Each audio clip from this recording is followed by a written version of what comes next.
Hey, salah singkau gabra. Gesau gesuni manusia apa isini nampu lana nana. Hap nangga.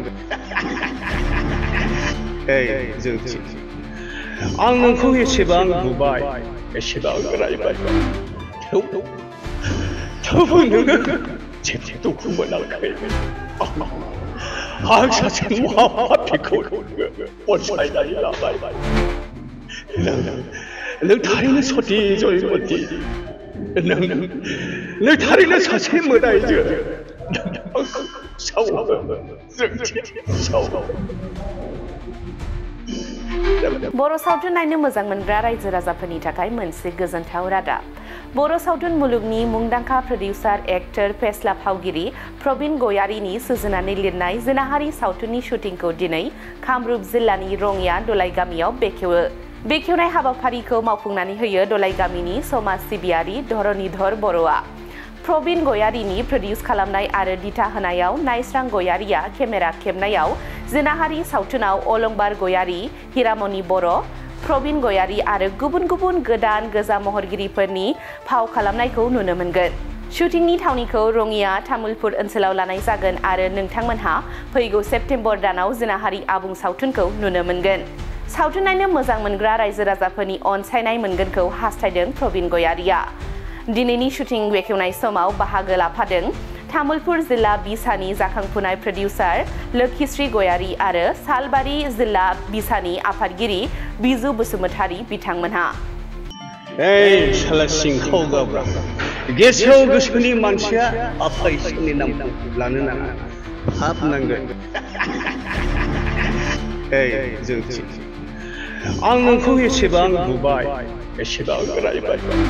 थेवबो नोङो जेबो दुखु मोनाखै. आं सासे महापापिखौ अनसायनानै लाबाय. नों थारैनो सती जयमती. नों थारैनो सासे मोदायजो. सावो जोंथि सावो. बुंनायाथ' बेनो जोंनि दिनै जागायनायनि सावथुननि मुङा जाबाय जिनाहारि आरो प्रडाक्शननि मुङा जाबाय अलंबार प्रडाक्शन। आरो बे सावथुनखौ नायनानै रायजोफोरा मोजां मोनगोन होननानै आंनि गोसो गोरबोनिफ्राय आसा थाबाय। जोङो थाबैनो दिहुननो थाखाय नाजादों आरो नाजागोन आरो हागोनबो जोंनि मिजिंथिनाय। बे सावथुनखौ जोंनिनो आंनिनो अलंबार प्रडाक्शन बेनारनिफ्राय। फावखुंगुराथ' आंबो थाबाय जा अलंबार गयारी, ओमफ्राय एक्ट्रेस हिसाबै जोंहा हिरामणि थाबाय आरो गोबां दंबावो। बर' समाजनि गोहोमाव बेनो जोंनि बर' समाजावबो आरो बर' समाजावल' नङा, माने जिनाहारि आं मुं दोननाया जाबाय बेनो जिनाहारि खालामनायजों लोगोसे जिनाहारि खालामग्राखौबो एक्सुवेलि खायसे खायसे मानसिफोरा मुगैयो। बुंनो थाङोब्ला जिनाहारि खालामजाग्राखौ मुगैनाङा, जिनाहारि खालामगोन जाग्राया बेहा जेबोआनो दाय गैया, बेखौ मानसिफोरा बानसावनो नागिरो, सोंखारियो, बेयो गोरोन्थि। बे बिथिंखौ लानानै आङो बे जोंनि जिनाहारि सावथुनखौ सुजुनाय जादों आरो। लकेसना जोंहा नैबे बिथां अजय बर'नियावनो जोङो मैयानिफ्राय थाजेनबाय। बिथाङा गावनि दस्रानो होनो गोनां भारा न'खौनो जोंनो थानो होबाय, खाबु होबाय। बिथांनिसिम रोजा रोजा साबायखर थाबाय आरो बिथांनि न'आवनो बिथांनि गामियावनो थानानै जोङो शुटिंखौ लागासिनो थागोन। ओमफ्राय आरो नै जोबथारनायाव जोंहा दलाइ गामिनि माखासे दैदेनगिरि बिथांमोन दङ। बिथांमोननि दैदेननायावबो आं फैबाय, बिथांमोननिसिमबो साबायखर थाबाय आरो बिथांमोननि गामियावबो शट लानो थाखाय जोङो थियारि जानानै दङ। मैखोमै केमेरा खेबगिरिया सोर जागोन? बे थालांदों। मैखोमैथ' बयबो मिथिखागौ दा केमेरामेन हिसाबै बिथाङा मुंदांखा आरो मोजां केमेरामेनबो।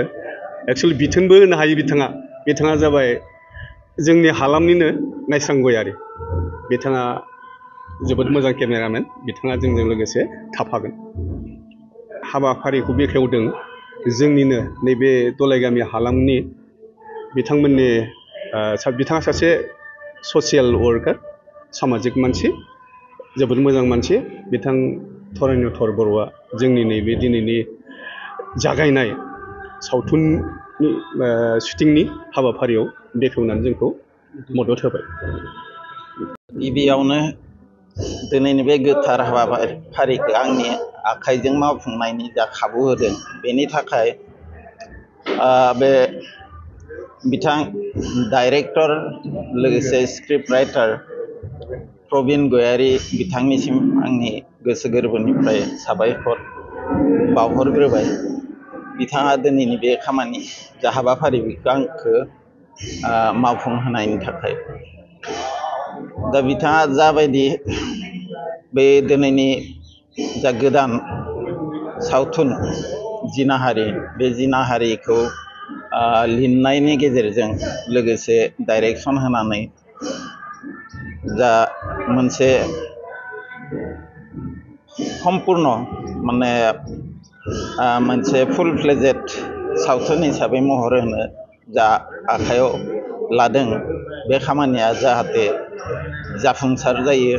लोगोसे बिथांनि बे सावथुना जिनाहारि सावथुना गासैबो बर' माहारिनि लोगोसे गुबुन गुबुन माहारिनि सुबुंफ्रा नाजावना लायो बेखौ हास्थायो। दा सावथुन सोमोन्दै जों बयबो जों सावथुनखौ नायो, एन्जय खालामो, एन्टारटेनमेन्ट खालामो।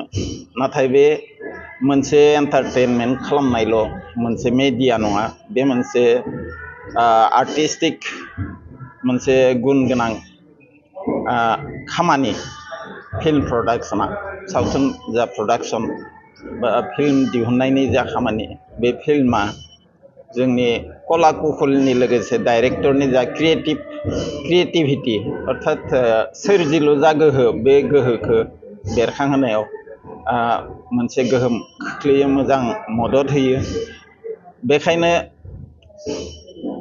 जों बे सावथुनफोरनि गेजेरजों एन्टारटेनमेन्ट खालामनायनि अनगायैबो गुबुन गुबुन बिथिङाव बिनि जा गोनांथि बे गोनांथिखौ नुहुरनो मोनो। थिग बिदिनो सोलोंथाइनि बेलायाव सावथुननि गेजेरजों जों गुबुन गुबुन समाजनि गुबुन गुबुन हारिमुनि सोमोन्दै सोलोंनो हायो।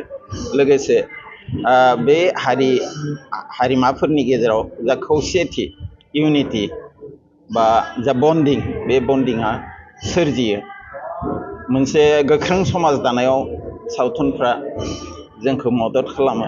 समाजनि जानाय लोंनाय, सुबुंफोरनि गाननाय जोमनाया जा आसार खान्थि, बे गासै आसार खान्थिखौ सावथुननि गेजेरजों बेखेवना होयो। लोगोसे बेखौ जों मोनथिनायनि गेजेरजों जोंनि जे समाज, बे समाजखौ फोसाबनायाव मोनसे गोनां खामानि मावो सावथुनफ्रा। थिग बिदिनो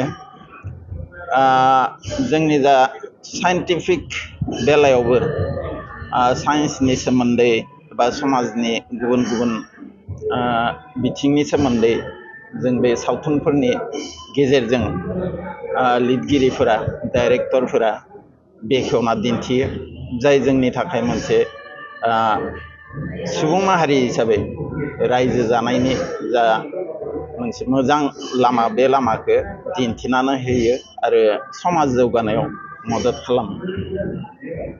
दा आं गोलावै बिदि बेखेवनो लुबैयाखै, थेवबो जा कमन इन्टारेस्ट, बे कमन इन्टारेस्टआ सावथुनफोरनि गेजेरजों फिल्म प्रडाक्शननि गेजेरजों मावफुंनानै दिन्थियो।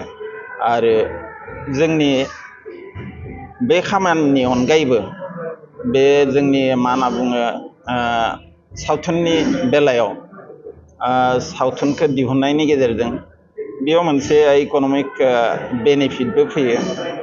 अर्थात जा फाइनान्सियेल माने इक'नमिक खेत्रआव बियो मदद खालामो, एमप्लयमेन्ट जेनेरेट खालामो, रेभिनिउ क्रिएट खालामो। गतिके जाय जोंनि आनएमप्लयड इयुथफोरखौ बेनि गेजेरजों थांना थानायनि थाखाय नांगौ रोखोमनि जा माने मदद, बे मददखौ मोननो हायो।